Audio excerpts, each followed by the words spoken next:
Hi, I'm Emma Diley, and behind me here we have the skeletal structure of amoxicillin. So on amoxicillin, there are actually a couple chiral carbons. There's one right here. Because chiral carbons are just a carbon that is bonded to 3 different groups or 3 different atoms.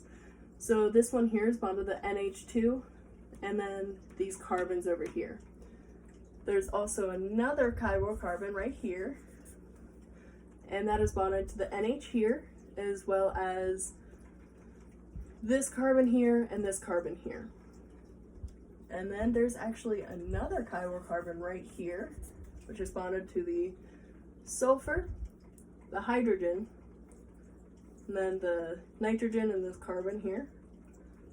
And then there's one last chiral carbon right there. And that one is bonded to a carbon, a nitrogen, another carbon, and then a hydrogen.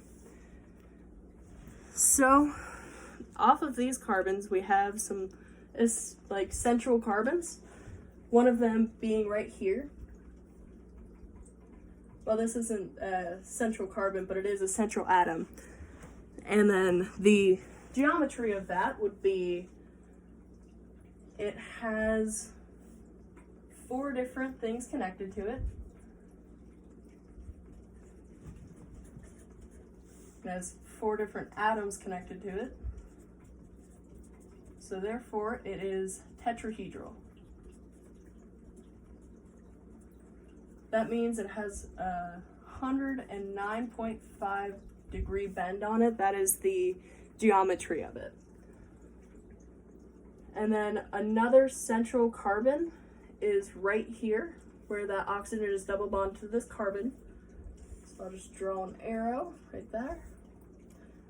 And that has 3 places of attachment, as well as 3 atoms are attached. So that means it is trigonal planar, which means it is bonded at a 120 degree angle. You can see there. And then another one is right here. This is not a chiral carbon, but it is a central atom. So I will draw an arrow to up here, pointing to right here. And this has 4 things bonded to it, as you can see right here. And it is attached to 4 molecules. So just like the one we did up here, it'll be tetrahedral, which also means this one will be bonded at 109.5 degrees, just like this one up here. And then we can go over the polarity of this so we can figure out exactly how well it'll be able to dissolve in water. So an alcohol group is a polar functional group. A benzene ring, however, is not a polar functional group because it is only carbons. An amine is a polar group. Amide is polar, so that goes for this one as well as this one. A thioether is polar. And finally, a carboxylic acid is polar. So if you count all of those up, there are 6 polar functional groups to a total of 16 carbons. This means that the solution is polar because if you divide 16 by 6, you'll get 2.7, which it shows that it is polar. And since it is polar and water is also polar and like dissolves like, the amoxicillin will be able to be dissolved in water, which I looked up the data for this, and on jackonline.org it said that in water it could be dissolved 4 milligrams per milliliter. And then on another website it said it could be dissolved 50 milligrams to 1 milliliter.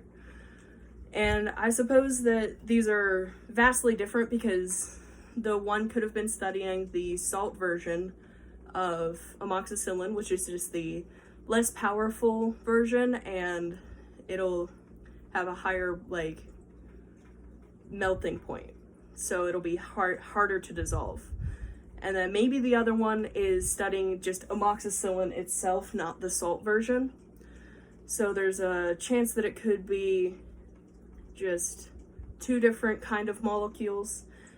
And there's also a chance that the second website was not dissolving the amoxicillin in water per se, because it did not specifically state that. So that concludes my video on amoxicillin, about its overall polarity, which is, it is polar, and its solubility, so, as well as all of its chiral carbons, which we can see right here. And that concludes the video.